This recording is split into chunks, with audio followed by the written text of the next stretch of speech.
입학 테스트에 대한 얘기 혹은 3월달 모의고사에 대한 얘기 좀 할게. 그 얘기만 잠깐 짧게 하고 시작하자. 그러니까 너희가 아마 주변에서 너희들 기를 죽이고 싶지 않아서 뭐 그거 별로 중요하지 않아 라는 얘기를 많이 들었을 거야. 실제로 별로 중요하진 않아. 중요한 게 문제가 아니야. 선생님이 말하고 싶은 거는 그 시험이 중요한가를 말하고 싶은 게 아니라 그 시험이 가지고 있는 너희들이 느끼는 감정적인 그 문제에 대해서 얘기하고 싶은 거야. 그 보신 분들은 뭐 아시겠지만 물어보는 내용 자체 전체가 다 중학교 때 수학을 다루고 있어. 그러니까 선행을 당연히 법적으로 금지시켜 놨기 때문에 고등학교 때 배우는 내용에 대해서 묻지 못하게 되어 있어. 근데 가끔 학교 선생님들이 욕심이 나면, 그러니까 뭐 중계동이나 아니면은 뭐 대치동이나 이런 동네 사실 뻔하니까 애들이 뭐 선행 안 했어요, 학원 안 다녔어요 하도 사실상 어느 정도는 했다라는 거를 인지하고 있다 보니까 사실 문제마다 조금씩은 그런 면을 건드리는 면도 없잖아 있지. 근데 아무튼 중요한 건 고등학교 수학을 전반적으로 고등학교 1학년 학생들과 동일시하게 놓고 처리하는 문제들은 아니야. 그러니까 사실상 너희가 중학교 3학년 때 배웠었던 내용을 다시 한번 점검해 본다라는 의미가 강하긴 한데, 그러다 보니까 너희가 앞으로 고등학교 생활 동안에 보게 될 시험하고는 조금 동떨어져 있어. 그래서 그런 면에서 너희한테 뭐 그렇게 중요한 거 아니니까 그렇게 기분 상해하지 마 라든가, 아니면 뭐 그렇게 중요한 거 아니니까 너무 슬퍼하지 마 라고 조언해 주거나 아니면 위로해 주는 건데, 이게 왜 중요할 수 있게 되냐면 너희가 느끼는 감정 때문에 그래.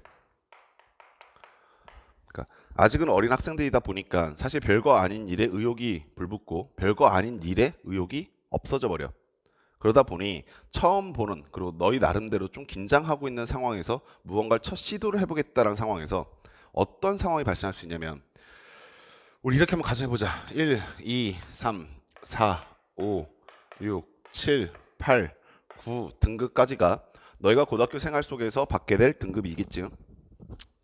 뭐 한 번 정도는 다들 들어보셨겠지만 1등급 학생들은 상위 4%를 의미하게 될 것이고, 그리고 얘를 수치상 인원으로 환산해 보시면 한 반에 약 30명 정도 있다고 가정했을 때 한 1.2명 정도 있는 굉장히 소수의 인원이야. 그러니까 사실상 1등급이나 1등이나 차이가 별로 없어.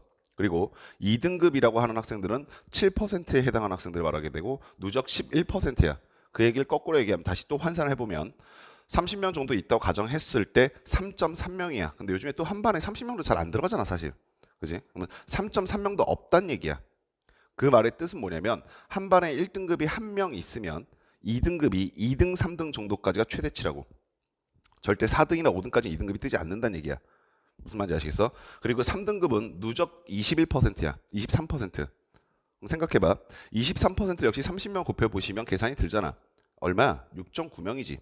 오케이? 그러니까 반에서 넉넉 잡아 봐도 7등 정도까지인 거야. 그럼 3등까지가 2등급이었다고 치면 4등, 5등, 6등, 7등 정도가 3등급인 거야. 너희가 반에서 8등 정도 처해져 있다던가, 아니면 반대로 너희 반 인원이 선생님 방금 전에 말했던 것보다 적은 인원이고, 혹은 뭐 너희들이 그런 얘기 많이 하잖아. 뭐 반에서 우리 반이 제일 꼴통이에요. 뭐 이런 얘기 하잖아. 만약에 정말 너희 반이 전교에서 가장 공부를 못하는 반이라면 선생님 말하는 것보다 좀 더 적은 인원들이 그 등급에 해당하게 돼. 그럼 최악의 경우가 어떻게 발생할 수 있냐면 반에서 한 5등 정도 했는데 등급으로 한 4등급 뜰 때가 있어. 무슨 말인지 아시겠어? 그런 상황들이 발생할 거라고. 그러다 보니까 선생님이 학생들을 보면서 안타까운 마음이 들어. 이게 뭐 사실 등수나 등급이나 차라리 등수가 더 나은 것 같아. 그런 생각이 들 정도야. 왜냐면 학생들이 인지하기에는 등수로 얘기할 때는 반에서 5등 정도 해도 그냥 자랑스럽게 다 5등이야라고 얘기했거든. 근데 선생님 방금 전에 말했던 것처럼 만약에 5등 했던 학생이 4등급이 떠버리면 나 4등급이야 말하는 걸 되게 창피해. 이 말 무슨 말인지 아시겠어? 아니면 앞에는 그 찰나했던 상황을 생각해봐. 나 반에서 8등이야. 공부 못하는 거 아니거든? 반에서 8등 정도면 그래도 나름 상위권에 있다고 생각하고 있을 것 같은데 이 학생의 등급이 몇 등급이야 하면 4등급인 거야. 어떤 상황인지 아시겠니? 따라서 학생들한테 등급으로, 그리고 너희가 대학을 갈 수 있다라고 들었던 등급들은 뭐 한 번 정도 들어보셨겠지만 뭐 1점대라든가 아니면 기껏해 2점대 굉장히 빡빡한 등급대를 제시하고 있는데, 내가 실제로 맞은 등급은 4등급이던가 5등급 이렇게 나오기 시작하면 학생들 마음속에서 과연 어떠한 생각이 들까 생각해 보라고. 자, 우리 가정을 한번 해보자. 너희가 고등학교를 들어가서 첫 번째 본 시험에서 너희가 4등급을 맞았어. 너희 무슨 생각이 들 것 같아? 아, 나 되게 열심히 해야겠다 이런 생각 들 것 같아? 나 진짜 열심히 해서 이거 1등급으로 바꿔내야지 이런 생각이 들 것 같아? 물론 선생님이 너희한테 지속적으로 당부드리고 잔소리 해드릴 때는 그래도 용기 잃지 마시고 다시 한번 문제점을 체크하고 다시 한번 도전해 보시라라고 당부드렸지만 사람의 마음은 그렇게 쉽게 확 받아들이기가 쉽지가 않아. 그 얘기가 맞다라고 생각이 들어도 급하다는 생각이 들기 시작하고 갑자기 조급해지기 시작하고 또 어느 상황에서는 내가 이게 선생님 말이 맞는 건 알지만 내 상황과는 맞지 않다라는 생각도 막 들어.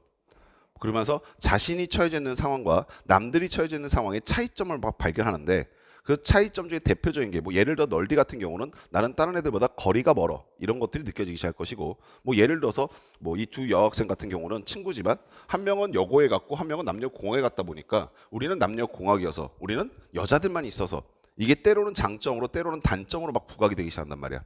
무슨 말인지 아시겠어? 하다못해 내가 내신을 잘 받겠다라고 학교를 선택하고 간 경우에도 만약에 내가 예상한 등급이 안 나오기 시작하면 그러면 갑자기 또 마음속으로 우리 학교는 공부를 너무 못해 라든가 아니면 우리 학교는 너무 공부를 잘해 과해 라고 하면서 자꾸 상황에 대한 탓이 시작돼. 그래서 제일 중요한 본질을 잊어버려. 뭘 잊어버리냐면 내가 이 성적이 왜 나왔을까에 대한 답을 찾는 게 아니라 어쨌든 저쨌든 빨리 학원을 바꿔야 될까 빨리 교재를 바꿔야 될까 빨리 학교를 바꿔야 될까 이러면서 자꾸 다른 쪽의 선택을 하려고 해. 무슨 말인지 알겠어?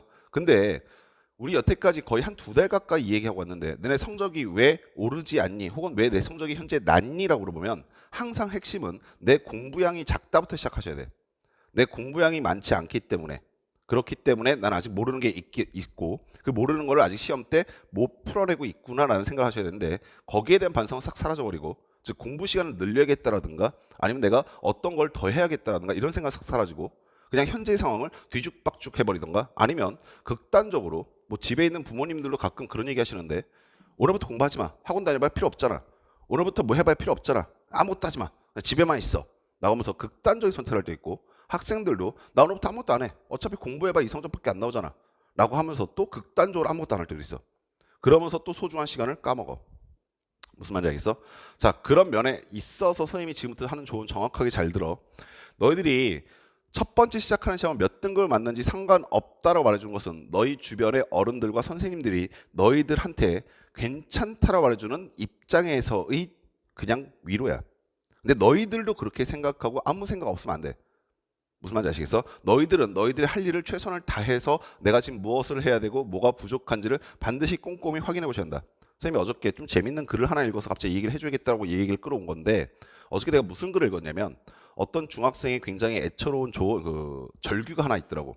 뭐라고 얘가 써놨냐면 글에다가 자기가 평상시에 학원이나 학원 같은 데에서 시험을 보면 평상시 같을 때는 뭐 1개 또는 2개 정도밖에 안 틀린대. 그래서 자기가 나름 잘한다고 생각하고 공부를 하고 있는데 학교 시험만 보면 그 전날에 잠도 안 오고 그리고 막 손도 떨리고 막 긴장되고 걱정되고 그래가지고 막상 시험을 보게 되면 뭐 5개, 6개, 심할 때는 9개까지 틀린다는 거야. 근데 너희도 중학교를 나와서 아시겠지만 중학교 때 시험은 9개 정도 틀리면 진짜 나가리잖아. 그렇지 않겠어? 1개, 2개 틀려도 다 맞은 애들이 수두룩한 시험인데 거기서 뭐 자기 혼자 9개 틀리고 있어 굉장히 크게 문제가 될 거 아니야. 그래서 어떻게 해야 하나라고 글을 올렸더라고. 너희들은 이제 중학교를 졸업한 선배로서 이 후배한테 어떠한 조언을 해줄래라는 것을 너희 입장에서 한번 생각해 봤으면 좋겠어. 그냥 괜찮아 걱정하지 마라 정도로 넘어갈 것인가 아니면 그럼 그만둬. 너는 공부에 소질이 없는 거야. 어차피 시험 가서 못 볼 거면 넌 공부에 소질이 없기 때문에 그만둬 라고 조언할 것인가. 선생님이 이 학생이 글이 되게 좀 약간 귀엽기도 하고 진실돼 보여서 선생님이 직접 답글을 달았는데 선생님이 달아준 답글은 이랬었어. 내가 시험 때 아직 긴장을 하고 있다는 것은 내가 공부할 부분이 더 남아있다는 걸 의미한다고. 내가 시험 때 이거 뭐였더라라는 것이 더듬더듬 떠오른다는 얘기는 내가 아직 이 부분에 대해서 완벽하게 알지 못함을 의미한다고. 너희들 중에 선생님 말에 반대되거나 혹은 선생님 생각이 틀렸어요 라고 생각하는 친구가 있다면 선생님한테 직접 얘기해도 좋아. 근데 아마 너희들이 느끼는 감정들에도 분명히 이럴걸? 너희가 만약에 그 중학생 당사자였다면 받아들이기 좀 힘들 수도 있어. 근데 너희가 중학교를 나온 이 시점에서 중학교 후배들을 돌아보면서 그 중학교 후배들의 고민을 해결해 주고 싶은 마음에서 생각해 보시면 미안하지만 후배야 너는 아직 다 아는 건 아닌 것 같다는 생각이 분명히 들 거야. 무슨 말인지 아시겠어? 너희도 마찬가지 입장이야. 너희가 이제 중학교 3학년에 나와서 고등학교 1학년 들어온 이 상황에서 너희들 선배들 혹은 너희보다 훨씬 더 인생을 많이 산 나의 입장에서 조언해 주면 물론 이런 시험들의 성적 하나하나가 너희들한테 상처가 될 수 있고 때로는 의욕을 꺾을 수도 있겠지만 거기에 좌절하지 마라. 그리고 긴장해서 혹은 실수를 많이 한다는 이유로 숨어있지 마라. 넌 아직도 무언가를 고칠 게 남아있다. 그리고 고칠 걸 잡아냈다는 건 너희들을 무능하다라든가 문제가 있다고 말하는 것이 아니라 정확하게 네가 지금까지 해왔던 것들을 바탕으로 이걸 고치면 좀 더 개선된다는 걸 의미해, 얘들아. 아시겠어? 너희들 이거 안 되니까 쓰레기야. 너희 이거 안 되니까 넌 틀렸어. 이 말하고 싶은 게 아니라 너희 이것만 고쳐내면, 이것만 잡아내면 좀 더 업그레이드 될 수 있어 라는 얘기를 알려드리고 싶은 거야. 아시겠어? 그런 면에서 유진아, 했던 실수는 반복하면 안 된다. 꼭 명심해라. 선생님이 너한테 지금 기대를 걸고 있는 것은 고등학교 1학년 학생이기 때문에 아이가 아직까지는 잘 몰라서 알 때까지는 할 수 있다는 건데, 만약에 네가 알고 나서도 또다시 회귀해버리면 이건 답이 없다. 알겠니? 꼭 명심하고 살아. 나머지 친구들도 마찬가지야. 내가 무언가를 반성하고 깨우치고 난 다음에는 그 다음부터는 그 후회를 반복하지 않도록 해야 해. 이거를 했던 실수 또 하고 했던 후회 또 하고 그러면서 계속 모든 삶의 모든 곳곳에 후회와 반성만 남게 하지 말란 말이야. 지금은 반성할 게 좀 많이 있고 지금은 후회할 게 좀 많이 있지만 너희가 앞으로 이런 노력들을 기울이면서 그런 부분들이 조금씩 줄어가야지 너희들도 성공한다는 맛을 볼 거 아니야. 근데 어느 일정 수준 가버렸더니 다시 회귀해버리고 어느 일정 부분 넘어가니까 또다시 옛날로 돌아가 버려 있고, 그럼 너희는 계속 이 과정만 겪다 보면 재미가 없어, 인생이. 내가 때로는 1등급도 마저 보고 때로는 내가 원하는 결과치도 누려보고 그러면서 주변에 칭찬도 들어보고 그러면서 아, 이것이 내가 그동안 해왔던 노력에 대한 보상이구나라는 것도 느껴봐야 되는데 매번 혼나기만 하고 있고 회귀해버리고 매번 혼나서 이 정도 좋아졌는데 또다시 회귀해버리면 너희들은 무슨 재미를 살겠어? 알겠어? 따라서 우리가 지금 방학을 시작한 지 약 7주 정도 되었기 때문에 너희들 입장에서 뭐 굉장히 오래 했다 착각할 수 있겠지만 우리 7주라는 기간이 애들아 너네가 앞으로 보낼 기간에 대해서는 굉장히 미미한 기간이고, 선생님이 이 기간 동안 너희들한테 계속 당부드렸었던 것은 무엇이냐면 할 수 있다라는 생각과 함께 계속 꾸준하게 너희들 생활을 잡아내면서 계속 공부하는 습관들을 들여라는 걸 지속적으로 당부드렸어. 굉장히 어려운 책으로 굉장히 어려운 지식으로 너희들한테 뭐 윽박지르지도 않았었고, 그리고 때로는 불가능한 일을 해내라고 하면서 괜히 이상한 짓거리 하지도 않았어. 누구나 다 긴장을 하면서 조금씩만 노력하면, 뭐 물론 조금은 아니겠다만 꾸준히 노력하기만 하면 충분히 따라올 수 있을 양이고 그럴 정도의 수준이기 때문에 정확하게 너희들한테 이런 것들을 해가는, 실행해가는 그런 습관들을 들이시고 생각들을 가지셔라 라는 걸 당부드렸고, 그런 의미에서 선생님 마지막 이것만 이제 얘기하고 수업할게. 가장 좋은 게 어딜 거냐면 너희들한테 얘기할 때 선생님들, 그러니까 아까 선생님이 착하게 얘기하는 선생님 빼고 지금 선생님처럼 나쁘게 얘기하는 선생님들, 이 선생님들이 너희한테 바라는 가장 이상적인 건 여기야. 너무나 당연해. 왜요라고 물어보시면 이렇게 시작한 친구가 고민할 거는 하나밖에 없어. 뭐밖에 없겠어? 떨어지고 싶지 않다야. 무슨 말이겠어? 그런데 하다못해 여기에 처해져 있는 상황이나 아니면 여기에 처해져 있는 상황만 되더라도 생각이 고민이 하나가 아니야. 얘 잡고 싶다라는 고민 하나와 얘가 따라잡으면 어떡하지라는 고민이 동시에 시작돼. 즉 뒤로 가면 뒤로 갈수록 고민이 많아져. 제일 어정쩡한 게 여기야. 아, 대학을 못 갈 것 같은데 열심히 하면 갈 수 있지 않을까? 아, 근데 뒤에 있는 애가 나보다 잘하면 열심히 하면 어떡하지? 별의별 생각이 다 들고 공부를 했다가 말았다가 그만했다가 다시 했다가 다른 학원 갔다가 또 여기 왔다가 난리를 치는 등급이야. 뭔 말인지 알겠어? 너희가 어느 곳에 있어도 내가 분명히 얘기할 것은 꾸준하게 하기 시작하면 무조건 다 이겨. 그게 꼭 비단 수학뿐만 아니라 국어, 영어, 탐구 어떤 과목이라도 그리고 그 외적인 어떤 일이라도 꾸준하게 하면 반드시 성공해. 근데 왜 성공하지 못하냐라고 보시면 꾸준하게 하지 못해서 그래. 상황이 그래서 혹은 자신의 자신감이 그래서 혹은 때로는 금전적인 문제에 의해서 꾸준히 하지 못하기 때문에 쓰러지는 거야. 알겠어? 따라서 당부드릴게. 너희들 긴장해서요 아니면은 뭐 이건 그렇게 중요하지 않아서라는 착각하지 마시고 중요하다고 생각하게 된 건 너희들 입장이야. 저 나름대로 진짜 1등 한번 맞아보려고요.